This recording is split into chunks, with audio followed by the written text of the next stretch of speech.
Hello, I'm Cedar, and today I'm here to discuss that how can we track e-commerce data in Google Tag Manager. We will see that how can we extract the data, like how can we find the data, how can we post the data into the data layer, and how can we send it to various platforms such as Google Analytics. Now, first of all, let us go to the preview mode.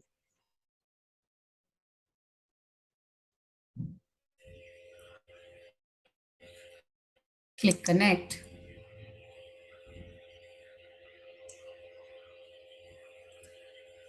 Now, it's connected, and if I scroll down a bit,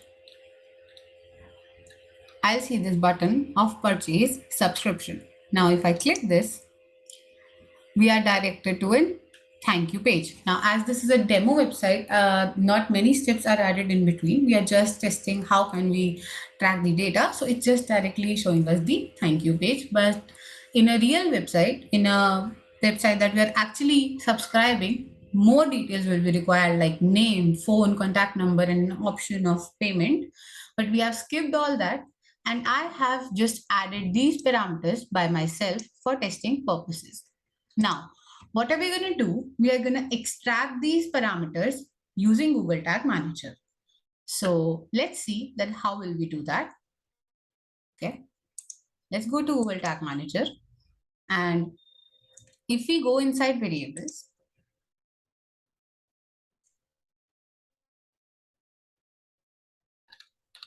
we will create user-defined variables for this case, right?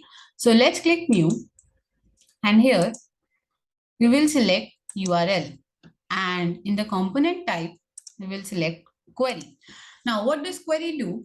It goes to our URL here and it just extract the value that we ask. For example, let's say that I want the value of product from here, right? So I'll just ask query to go and extract product. The value of product will be extracted. Now we can name the variable as URL raw.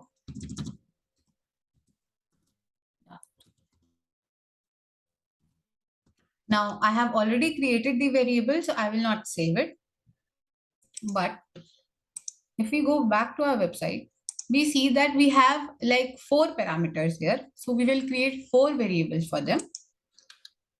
We have URL SKU, and this is of URL type query, and it will get us the value of SKU. Then we have URL product. We have already seen this. This is also URL type query, and it will get us the value of product. Next, we have URL order ID, same URL type, component query, and query key is order ID. Then we have URL price, where we have variable type URL, component query, and query key price. Now, we have created these 4 variables here. Let us go and see in our preview mode that how are they getting populated, like from where are they getting their values.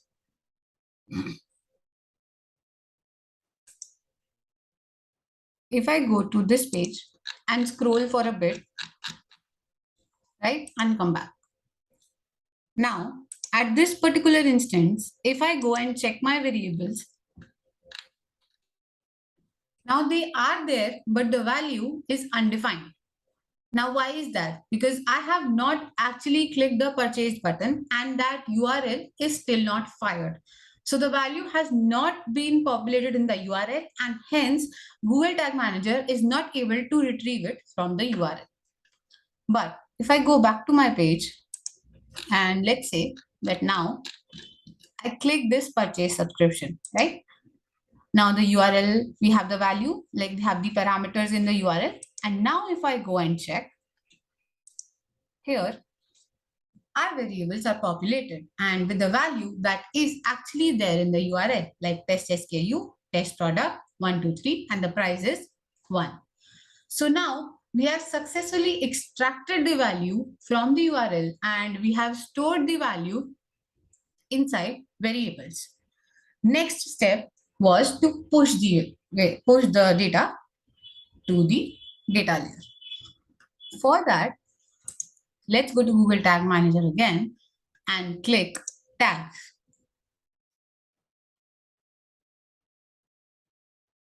Here we have this DLP e-commerce. Now I have created this tag, but we will see that why is that this tag created? Because first of all, we want to push something into the data layer. We want to write our own code. So I have selected custom HTML as the tag type, right? Next, we have HTML. Inside this is a script. Now we have taken the reference of this script from here.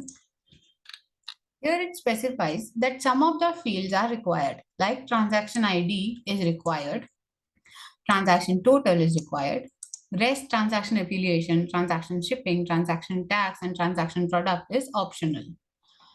Now, if we see the product data, we see that name is required, SKU is required, and price is required. But the category is optional and quantity is also required. Now we also have the type like string, string, number, number, and array of objects, right?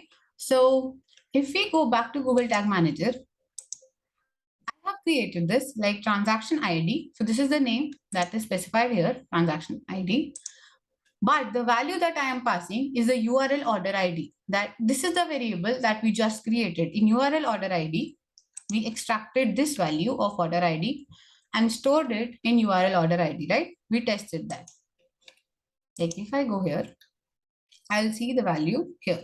So what I'm doing is I am giving the extracted value to transaction ID, and in transaction total, we are storing URL price, and in transaction product, we have created an array.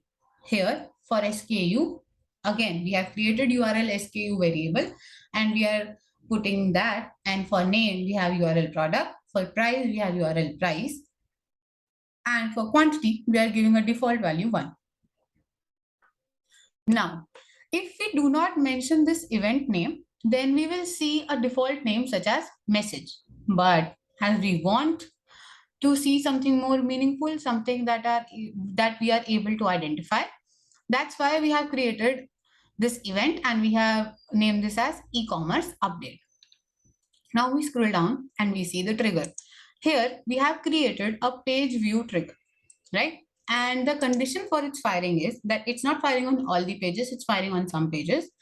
It's firing when the URL price is greater than 0. Like the URL price is still there in the URL. In only these cases, we want the tag to be fired. So this trigger is making sure that the tag only fires when the URL price is greater than 0.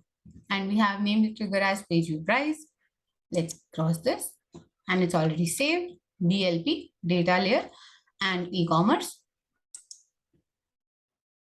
Now, if we go to preview,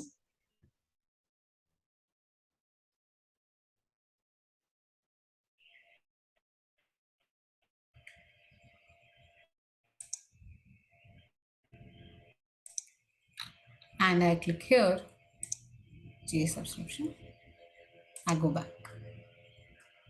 Now, I go to container loaded. I see that DLP e-commerce tag, the one that we just created, is fired. Right? It's showing that the page view price condition is satisfied and the URL price is greater than 0. Right? So this is fired. And we will see the updated data layer here in e-commerce update event that we mentioned. We go here. Yeah. So whatever we entered in the custom HTML, we can see that inside the data layer, just is the variables are replaced by values, right? So we have extracted the data from the URL and we have pushed the data inside the data layer. Now, if I see that here, this data will not be there. Only when the e-commerce update event occurs, this data is entered into the data layer and now it is going to stay there, right? For all the other events, this data will stay. Now, let's go to Google Tag Manager again and see that how will we send this data to platforms like Google Analytics. For that, we have a GA4 e-commerce tag here. Now, we have tag configuration as GA4 and event name e-commerce update. For the trigger, we have selected the trigger type as custom event and the event name is e-commerce update because we have mentioned it here, e-commerce update. That's the type of the event we are giving here. And we have named it as custom event ecom and this is save. And if we save this as well, now we go to preview again.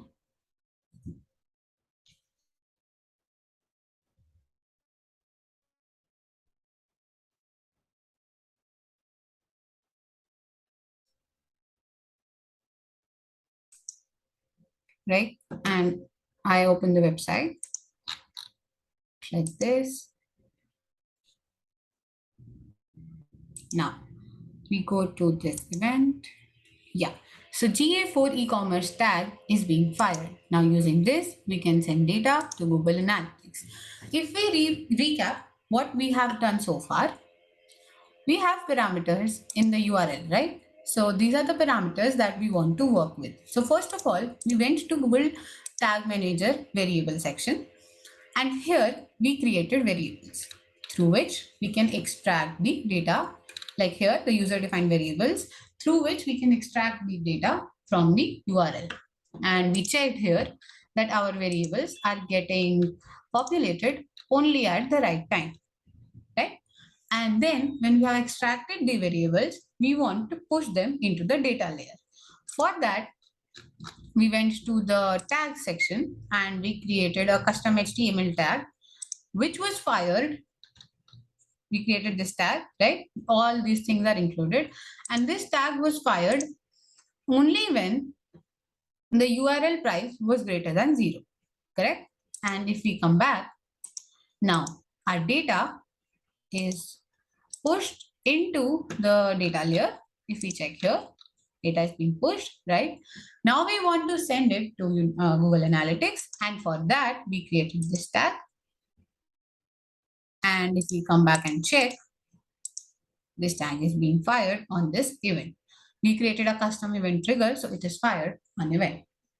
So this is how we can track e-commerce data in Google Tag Manager. Thank you.